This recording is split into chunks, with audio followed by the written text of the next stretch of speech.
The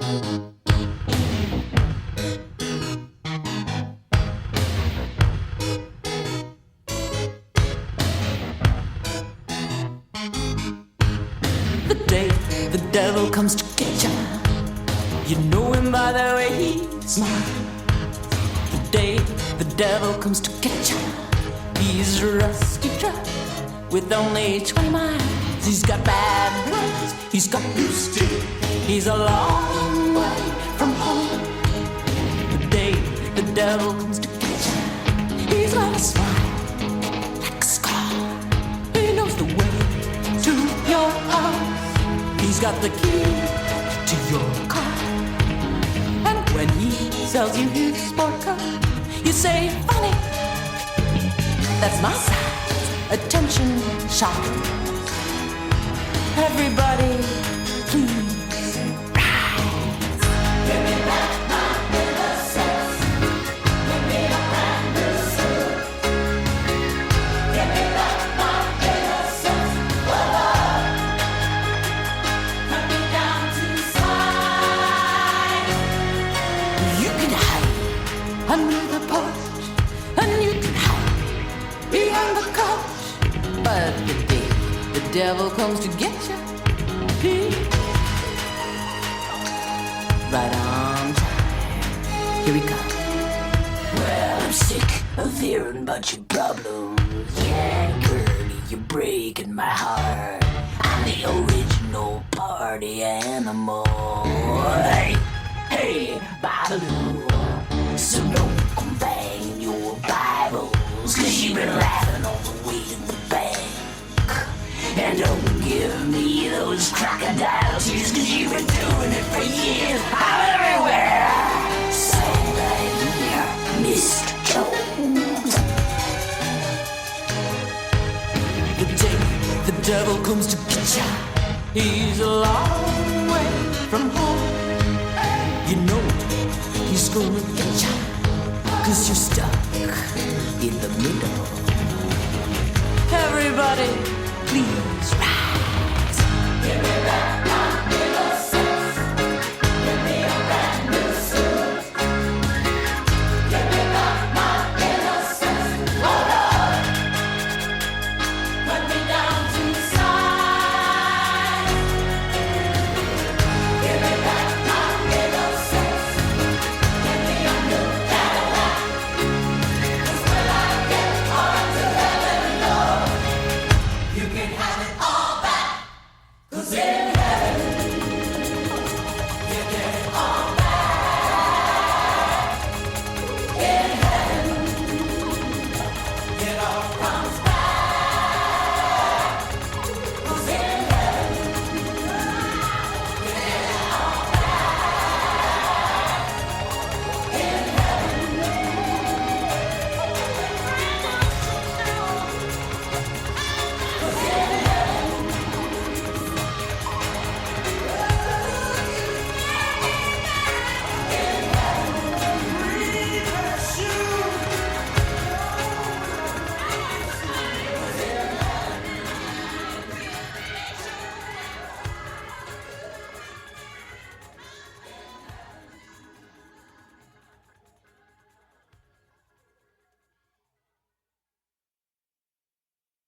Listen to my heartbeat.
This is my dream body, the one I used to walk around in my dreams. In this dream, I'm in a hospital bed. And it's like a scene from a movie you've seen a million times. The doctor is holding a small pink bundle. And he leans over the bed and he hands me the bundle. "It's a girl," he says. "Isn't she beautiful? Look." And wrapped in the bundle, I see the little face of my dog, a small rat terrier named Lolabelle. And no one says anything like, "You know, this is not a human baby. You just gave birth to a dog." But I'm so happy. I put my head to her forehead and look into her eyes. And it's almost a perfect moment, except that the joy is mixed with quite a lot of guilt. Because the truth was, I had engineered this whole thing. I had arranged to have Lolabelle sewn into my stomach so that I could then give birth to her. And this had been really hard to do. Lolabelle wasn't a puppy. She was a full-grown dog, and she had really struggled. And she kept barking and trying to get out, and the surgeons kept trying to push her back in and sew things up, and it was really a mess, and I felt really bad about it, but it was just the way, things had to be. Anyway, I kissed her on the head, and I said, "Hello, little bonehead. I'll love you forever."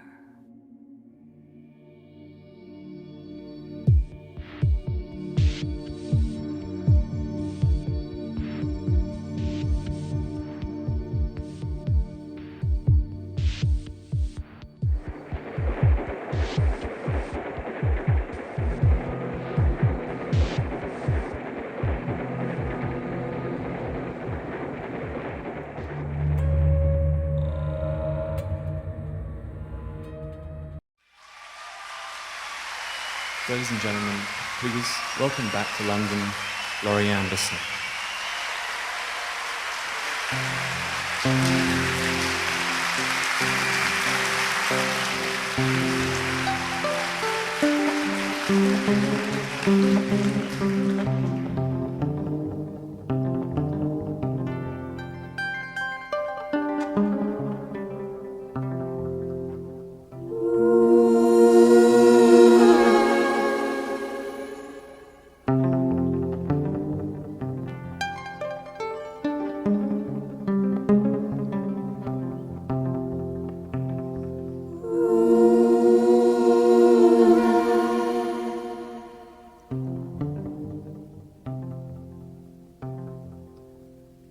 Hi. This evening, I'll be reading from a book I just finished. And since a lot of it is about the future, I'm going to start more or less on the last page and tell you about my grandmother. Now, she was a Southern Baptist holy roller, and she had a very clear idea about the future and of how the world would end. In fire. In fire. Like in Revelations. Like in Revelations. Now, when I was 10, my grandmother told me the world would end in a year. So I spent the whole year praying and reading the Bible and alienating all my friends and relatives. And finally, the big day came, and absolutely nothing happened. Just another day.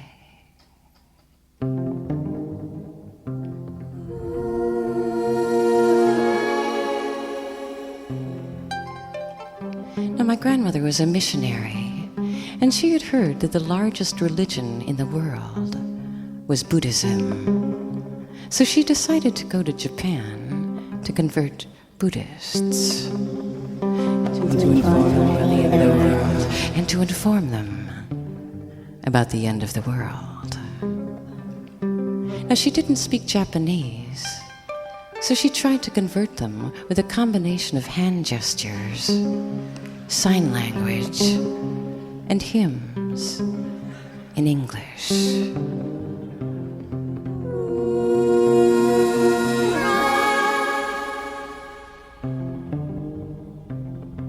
The Japanese had absolutely no idea what she was trying to get at. Now, when she got back to the United States, she was still talking about the end of the world. And I remember the day she died. She was very excited.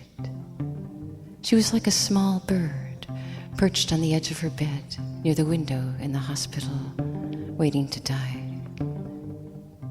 And she was wearing these pink nightgowns and combing her hair so she'd look pretty for the big moment when Christ came to get her.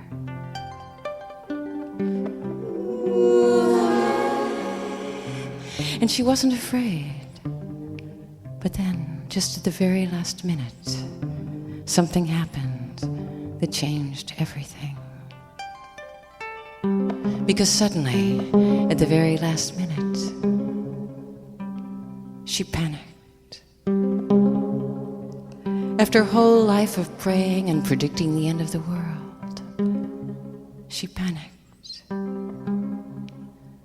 And she panicked because she couldn't decide whether or not to wear a hat.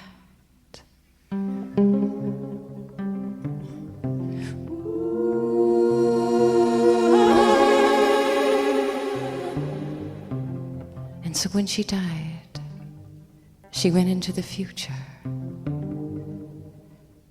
in a panic, with absolutely no idea of what would be next.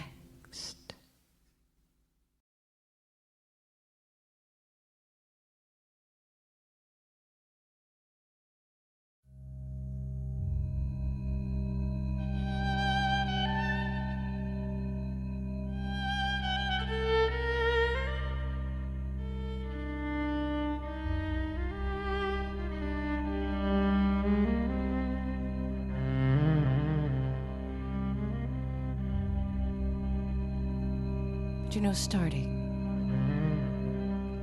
is always the hard part. It's like stuttering. I mean, you're only afraid at the beginning. That's where the fear is. So you only stutter at the beginning of the word, when it's starting.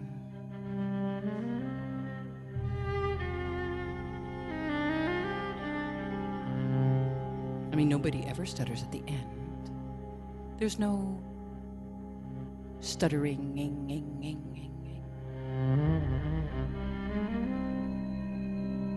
Because by then, it's too late to be afraid. By then, there are only the regrets.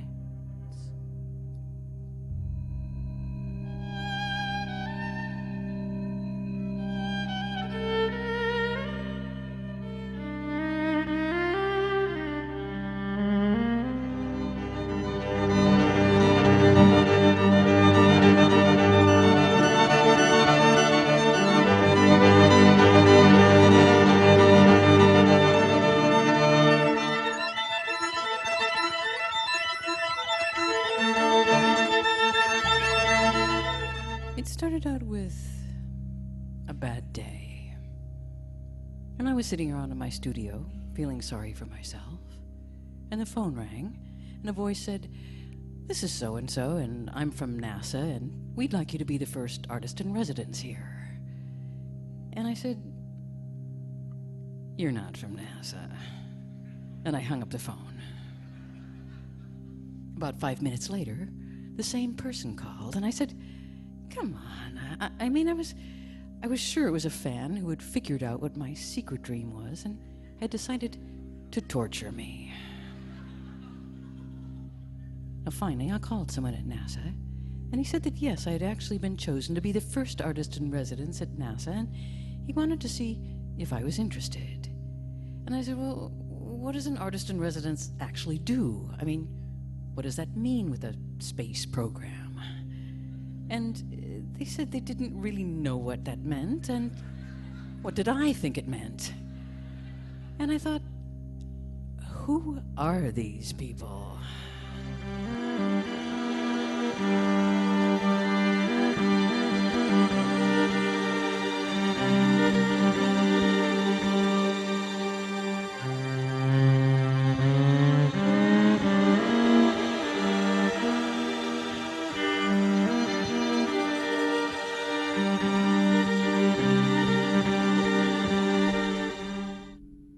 And then I saw Lola Bell's face, and she had one of these brand new expressions. And first was the realization that she was prey, and that these birds had come to kill her.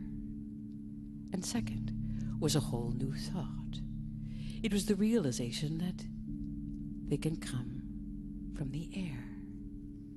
I mean, I never thought of that. A whole 180 more degrees that I'm now responsible for. It's not just the stuff down here, the dirt and the rocks and the smells and the trees, but all of this, too. And the rest of the time we were in the mountains, out on the trails. She just kept looking over her shoulder and trotting along with her head in the air. And she had this whole new gait, really awkward, not with her nose to the ground following the smells, but pointing straight up, sniffing, sampling, scanning the thin sky, like there's something wrong with the air. And I thought, where have I seen this look before?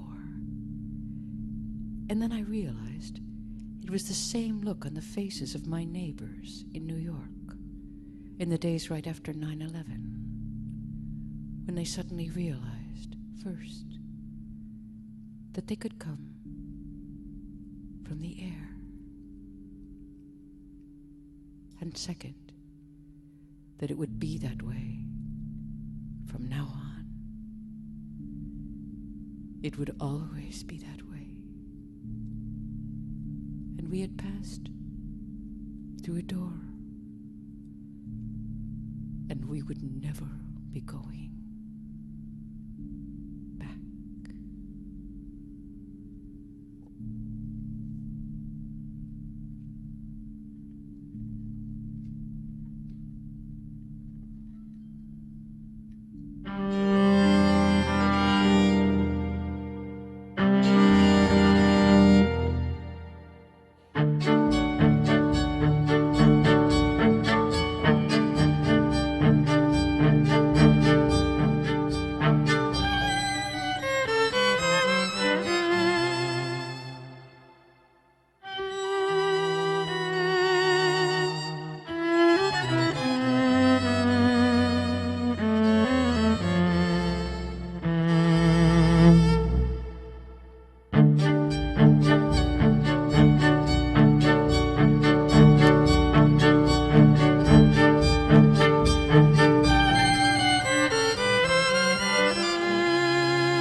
Yes, night is when the mind rests and prepares for the next day. Here we go again.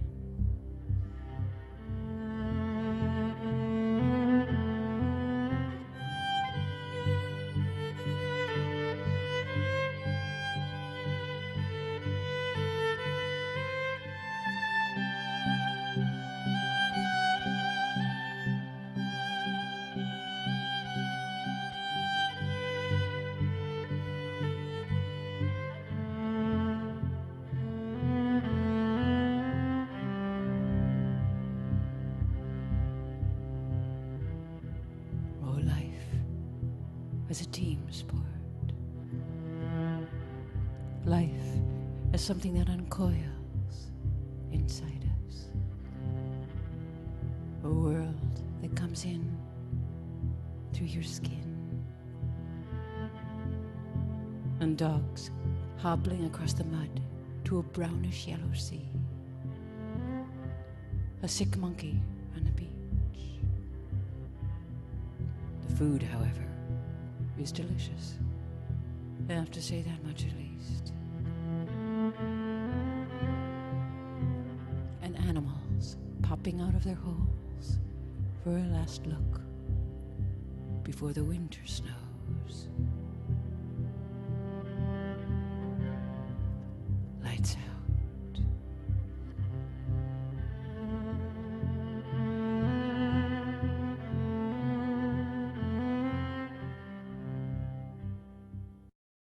There is a hot wind blowing, moves across the oceans and into every port. A plague, a black plague. There's danger everywhere, and you've been sailing.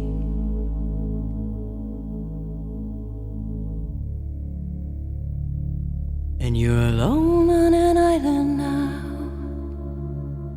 tuning in.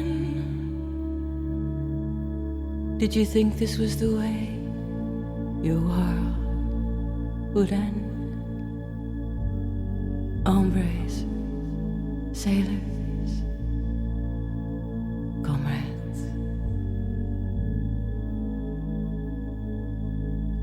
There is no pure land now, no safe place, and we stand here on the pier, watching you drown.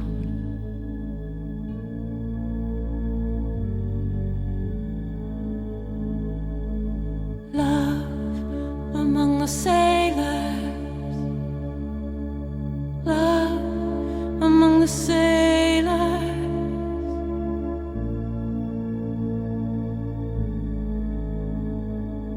There is a hot wind blowing, plague drifts across the ocean.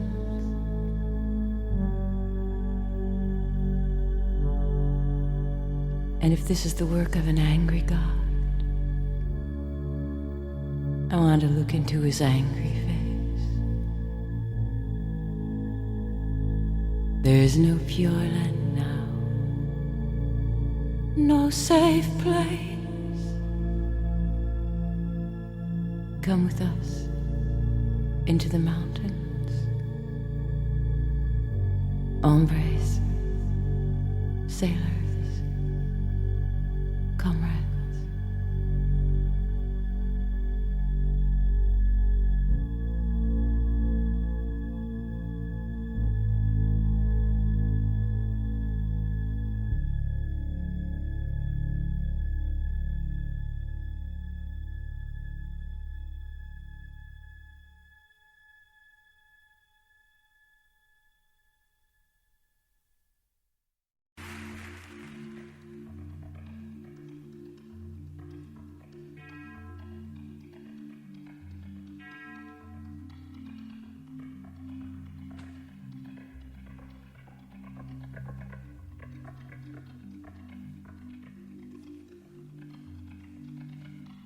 What Fassbinder film is it?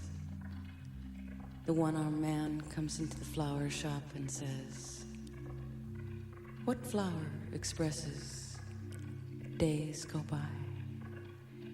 And they just keep going by endlessly, pulling you into the future.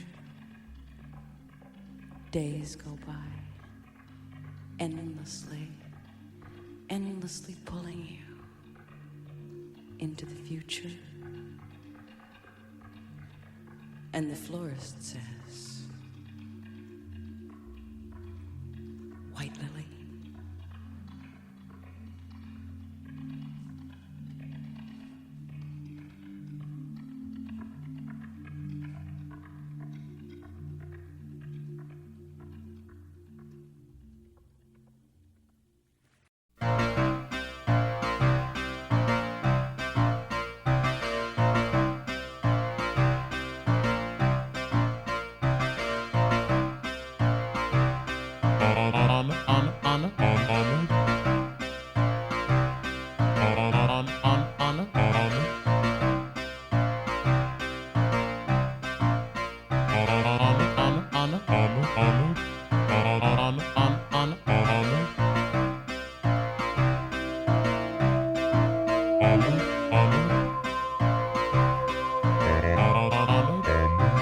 I got your letter. Thanks a lot. I've been getting lots of sun and lots of rest. It's really hot.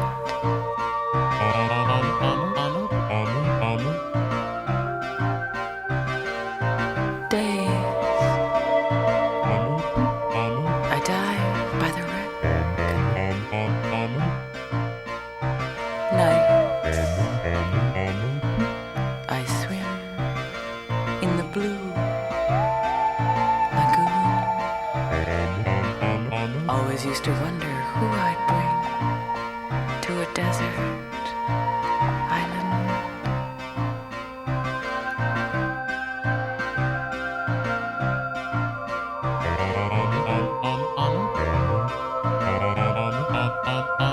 Days I remember cities. Nights I dream about a perfect place. Days I dive by the wreck. Nights I swim in the blue lagoon.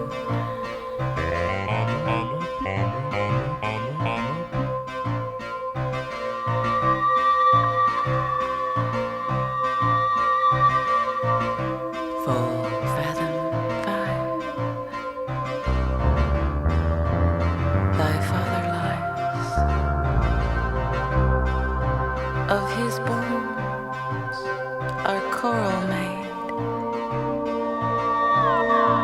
Those are pearls that were his eyes. Nothing of him that doth fade, but that suffers a sea change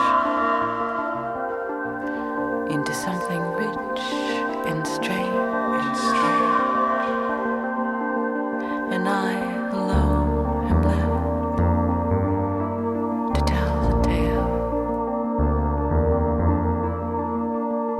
Call me Ishmael.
Thanks a lot.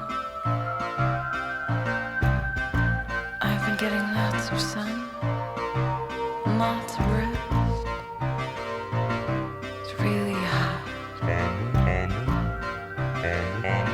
Always used to wonder who I'd bring to a desert island. Days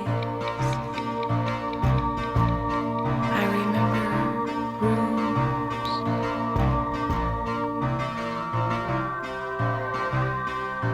Nights I swim in the blue lagoon.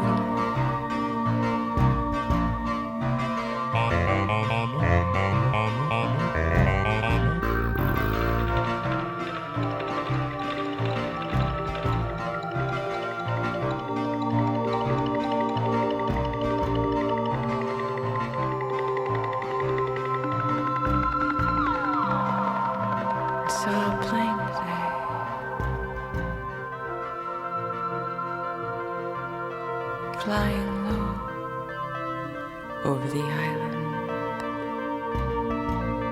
but my mind was somewhere else. And if you ever get this letter, thinking of you, love and kisses, blue Pacific, signing off.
Listen to my